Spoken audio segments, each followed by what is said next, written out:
Assalamualaikum warahmatullahi wabarakatuh. Saya Adi Irma Karisma akan mempresentasikan KD 3.4 Iman kepada Rasul. Prinsip keimanan kepada Rasul Allah. Setiap mukmin wajib beriman kepada Rasul, yang sudah dijelaskan dalam Quran surat Al-Baqarah. Sebagai Rasul, ada yang disebut namanya di dalam Al-Quran dan ada juga yang tidak disebutkan. Setiap umat sebelum Nabi Muhammad SAW pasti ada Rasulnya. Semua Nabi dan Rasul adalah pria. Setiap Rasul menggunakan bahasa kaumnya. Para Rasul diutus untuk dipatuhi dan ditaati oleh umatnya. Beberapa sifat yang harus dimiliki oleh setiap Rasul: Siddiq, amanah, tabligh, dan fatanah. Sikap mengimani Rasul Allah. Sikap beriman kepada Rasul dapat diwujudkan antara lain dengan memuliakan dan senantiasa mengucapkan salawat kepadanya, mengajarkan segala sesuatu yang diperintah, dan menjauhi segala larangan Allah yang diajarkan oleh para Rasul, dan meyakini kebenaran yang ada dalam Al-Quran. Tugas Rasul dan fungsinya: menyampaikan wahyu dari Allah Subhanahu wa Ta'ala kepada umatnya, mengajak dan mentauhidkan Allah bahwa Allah lah yang wajib dan patut disembah, dan menciptakan alam semesta beserta isi-isinya, meluruskan umatnya dari segala bentuk kesesatan menuju jalan yang benar,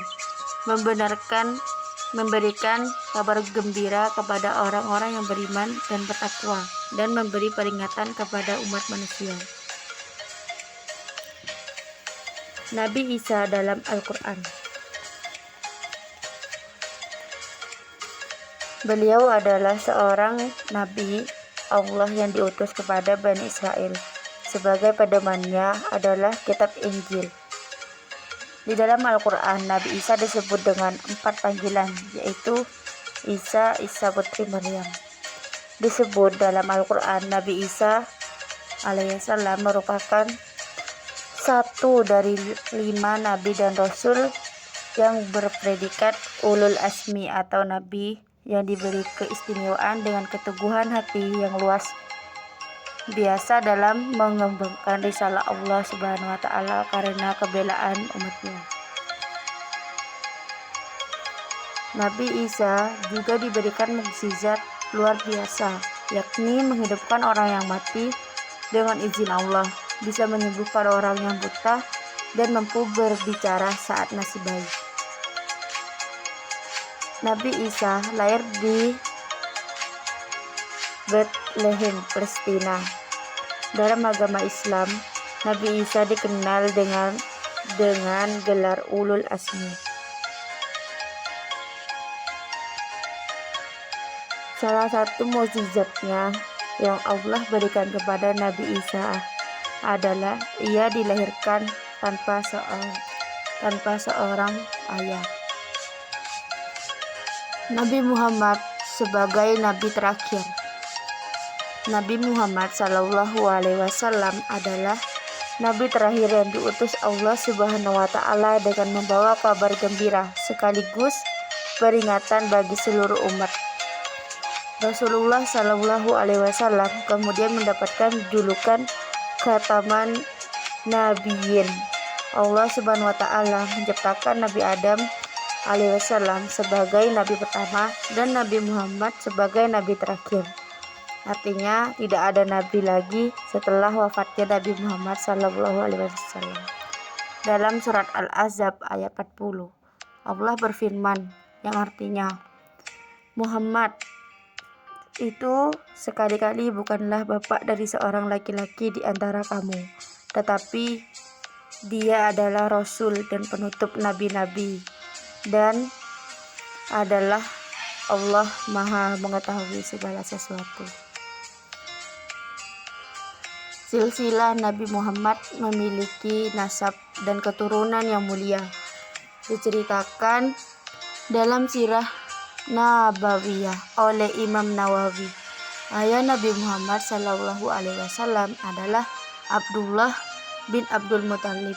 Ayahnya memiliki saudara laki-laki Al-Abbas, Hamzah, Abu Thalib yang bernama aslinya adalah Abu Manaf, Az-Zubair, Al-Harsh, Hajl, Al-Mukawwim, Tiror, dan Abu Lahab dengan nama asli Abdul Uzza.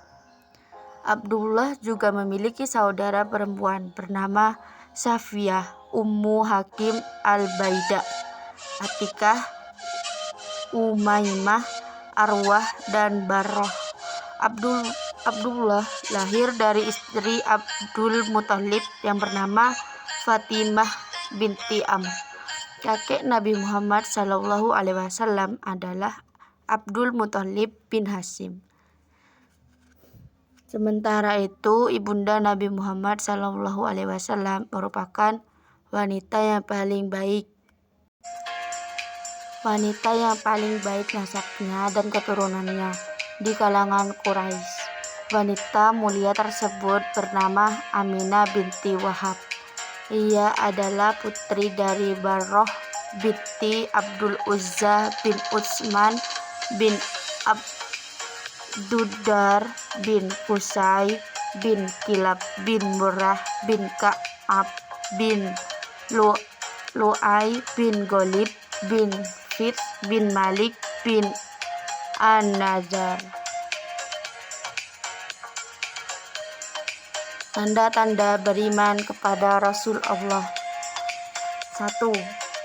Teguh keimanannya kepada Rasul Allah, mempelajari ajaran yang disampaikan para Rasul, mengamalkan ajaran-ajaran yang dibawa oleh Rasul, menjadikan Rasul sebagai teladan hidup, baik sebagai pribadi maupun pemimpin umat, menciptakan para Rasul dengan mencintai para Rasul dengan cara mengikuti dan mengamalkan sunnah-sunnahnya, mengetahui hakikatnya dirinya bahwa ia diciptakan untuk mengabdi kepada Allah, selalu membaca salawat atas mereka, tidak membeda-bedakan antara Rasul yang satu dengan yang lain.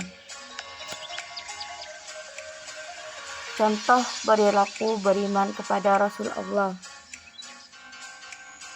membiasakan diri berlaku jujur terhadap siapapun, sebagaimana sikap jujur para Rasul. Jujur dalam ucapan berarti mengatakan sebagaimana semestinya, tidak menambah dan tidak pula mengurangi hak siapapun. Berusaha untuk menyampaikan amanah yang berhak menerimanya, yang diberi amanah pada hakikatnya, sedang diuji dengan amanah tersebut, apakah ia berhasil menjaganya atau tidak. Orang yang meneladani sifat wajib Rasul pasti menjaga amanah secara baik. 3. Memiliki etos kerja yang baik, memaksimalkan tugas yang dipikulnya pada dirinya dan sesuai kemampuan yang dimiliki secara maksimal. 4. Berusaha untuk memiliki kepekaan dalam menghadapi persoalan sehingga dapat mengatasi secara tepat baik sesuai pertimbangan akal sehat. 5. Sebagai Rasul muslimah dan muslimat, kita wajib memiliki akhlak karimah sebagainya Rasul Allah Subhanahu wa Ta'ala, antara taat beribadah kepada Allah, berbakti kepada orang tua, berbuat baik kepada sesama manusia, menghormati yang lebih tua. Perilaku yang mencerminkan penghayatan iman kepada Rasul Allah. 1. Jujur dalam segala perbuatan, berkata baik dan benar, dan apabila tidak bisa berkata baik, maka lebih baik diam. Melaksanakan amanah dari orang tua, guru, amanah dari orang lain, amanah dari siapapun. 4. berusaha keras untuk memastikan kebenaran dan berjuang untuk mencapai dengan sepenuh kesadaran dan semangat mencari ridho Allah. 5. Gemar menuntut ilmu agar hidupnya berkualitas. 6. Gemar membaca salawat atas Nabi Muhammad. Tidak mengingkar janji, melaksanakan atau menaati risalah yang telah disampaikan oleh para rasul. Membiasakan diri untuk selalu jujur, berusaha menyampaikan amanah kepada yang berhak menerimanya, memiliki etos kerja yang baik, berusaha untuk memiliki kepekaan dalam menghadapi persoalan sehingga dapat mengatasi secara baik. Terima kasih atas perhatiannya. Sekian dari saya. Wassalamualaikum warahmatullahi wabarakatuh.